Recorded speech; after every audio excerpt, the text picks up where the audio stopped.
Masjid Agung Baitur Rohmah Sukoharjo yang terletak di pinggir jalan protokol Jalan Selamat Riyadi, Dusun Johosari, Desa Joho, Kecamatan Sukoharjo menjadi ikon umat Islam di wilayah tersebut. Bangunannya yang megah dengan menara menjulang tinggi ke atas, nampak besarnya masjid tersebut.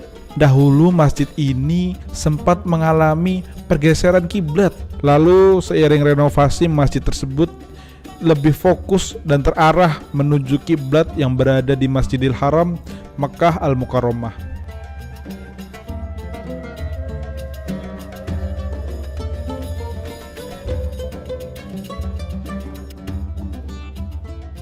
Assalamualaikum warahmatullahi wabarakatuh. Halo Tribuners, saat ini kita ada di Masjid Agung Baitur Rohmah.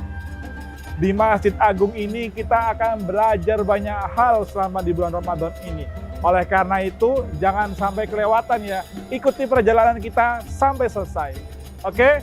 Ikuti terus.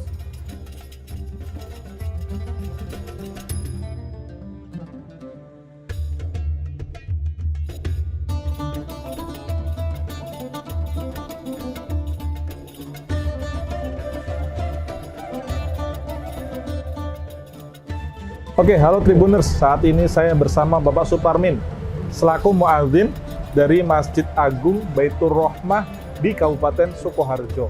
Assalamualaikum Bapak Suparmin. Waalaikumsalam warahmatullahi wabarakatuh. Nah, Bapak Suparmin ini juga merupakan saksi hidup ya Pak ya dari berkembangnya Masjid Agung Baitur Rohmah yang dahulu namanya Masjid Besar Baitur Rohmah Pak ya. Ya.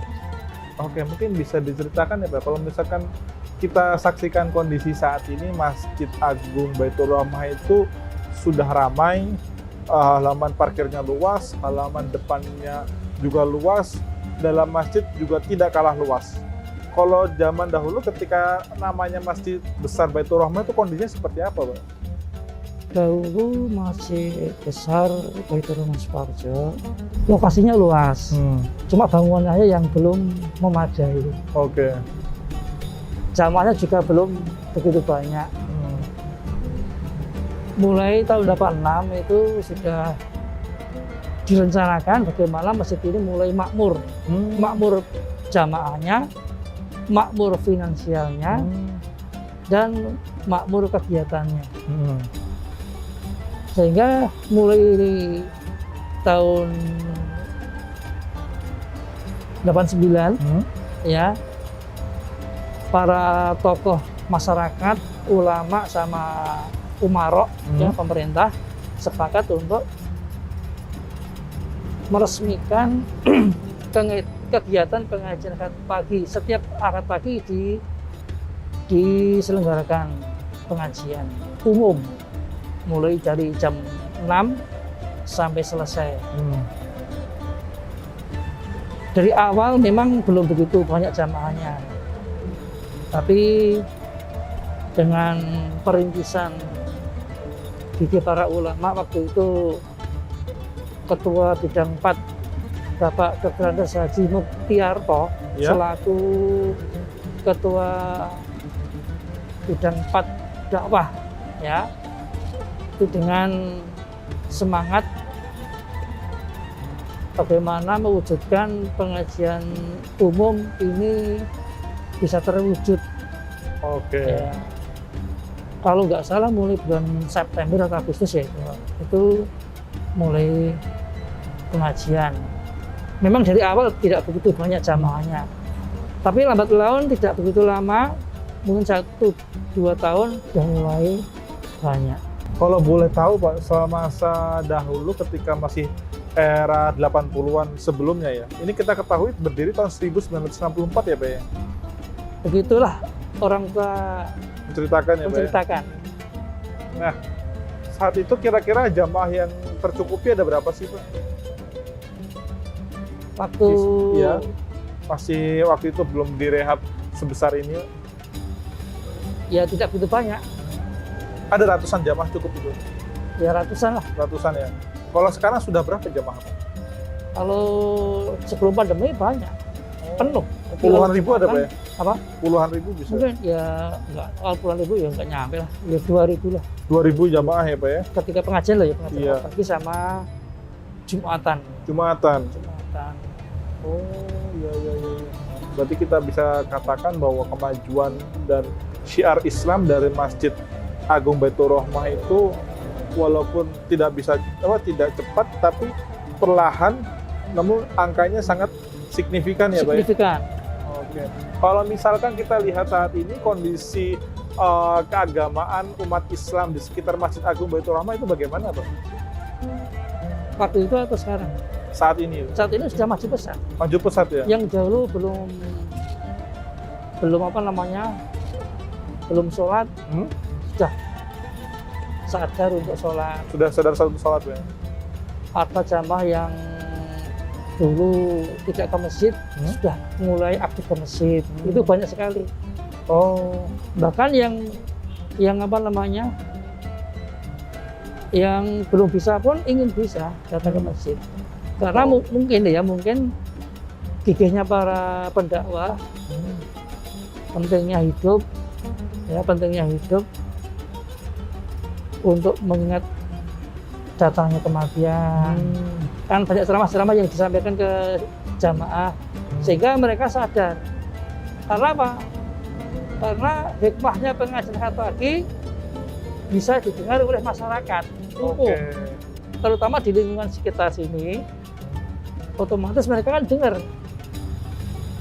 Nah, kalau kebetulan ustadznya atau mubaliknya itu isiannya menyenangkan, mereka pun senang. Oh. Bahkan yang apa namanya, yang mohon maaf ya, yang non muslim pun malah kangen Pak itu yang kok belum pernah ngisi, suruh ngisi. Oh gitu. Menanyakan. Ada itu. Jadi kita bisa membuktikan ya kalau misalkan Masjid Agung Baitur Rahmah itu memiliki syiar untuk kalangan masyarakat di Sukoharjo. Bahkan tidak hanya untuk orang Islam saja ya Pak ya? Iya. Bahkan untuk teman-teman kita atau masyarakat dengan agama lainnya juga ikut terpengaruh dan juga ikut tercerahkan dengan keberadaan Masjid Agung ini Pak ya? Oke. Memang harapan para sepuh dahulu bagaimana Masjid Agung Baitur Rahmah seperti ini bisa menjadi rahmatan lil alamin, terutama di lingkungan sekitar. Ini yang bisa kita garis bawahi ya Pak ya. Ya. Ternyata masjid itu bukan hanya sekedar tempat ibadah, tapi sebagai tempat syiar, yaitu rahmatan lil alamin. Ya Pak, kita ini penasaran Pak dengan suasana dari Masjid Agung ini Pak. Kita boleh masuk ya Pak ya? Boleh. Oke, kita masuk Tribunus.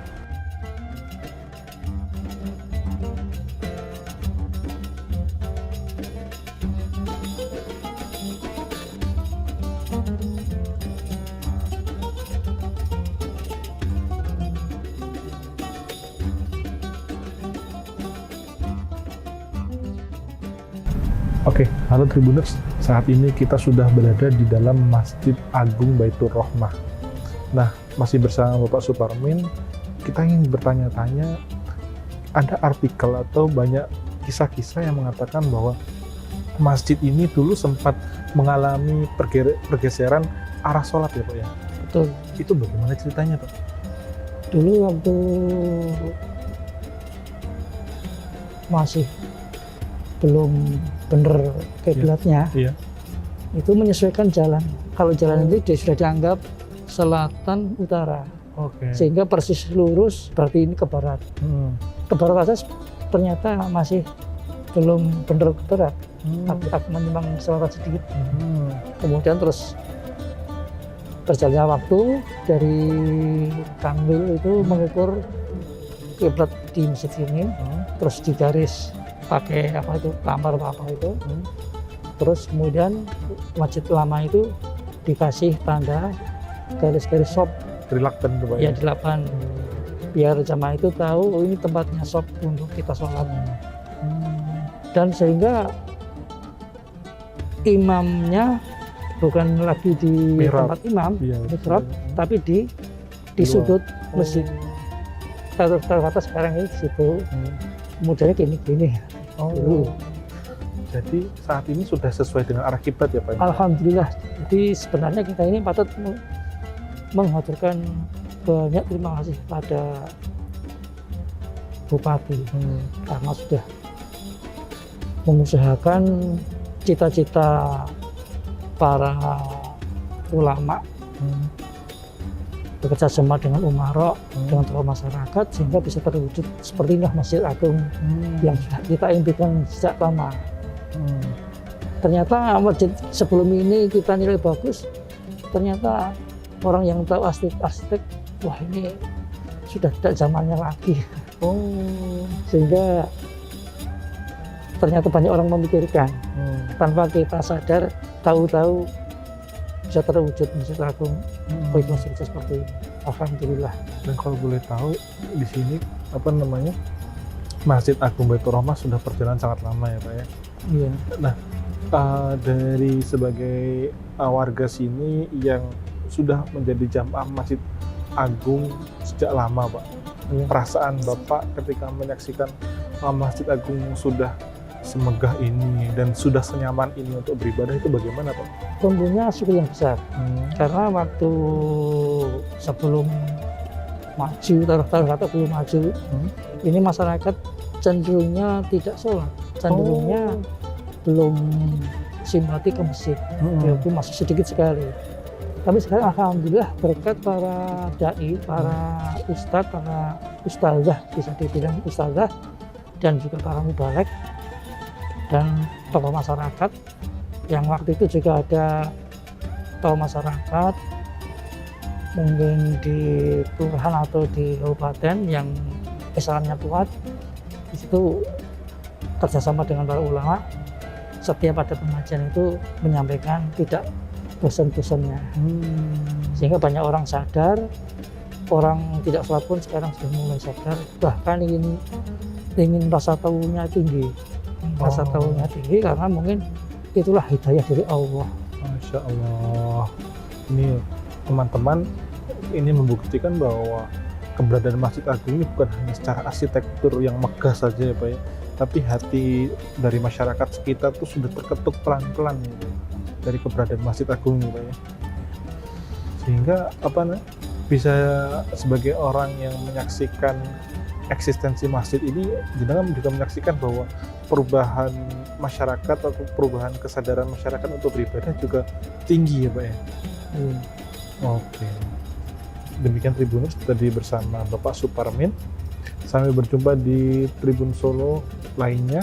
Kita akan berjalan-jalan dan menyaksikan banyak masjid untuk kita pelajari bersama di bulan Ramadan. Terima kasih Pak Suparmin atas waktunya. Wassalamualaikum warahmatullahi wabarakatuh. Waalaikumsalam warahmatullahi wabarakatuh. Terima kasih sudah nonton. Jangan lupa like, subscribe, dan share ya.